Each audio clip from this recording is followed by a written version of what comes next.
Hey, science lovers! Ever heard of a black hole with indigestion? This one just burped out something wild.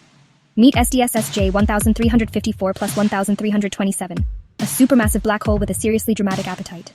In 2023, astronomers caught it in the act. After munching on a wandering star, it let out a burp so huge, it blasted out a bubble of gas twice the size of our Milky Way. Imagine a cosmic burp balloon, expanding at 10% the speed of light. That's fast enough to zoom from Earth to the moon in less than 2 seconds. So why do black holes burp? When they gobble up too much matter, some of it gets spit out in epic gas bubbles, kind of like a messy eater at a galactic dinner table. These burps are powerful enough to shake up entire galaxies, changing how stars are born. Love black hole chaos? Hit like, follow for more cosmic eruptions, and comment, what's the weirdest thing you've ever burped up? Stay curious.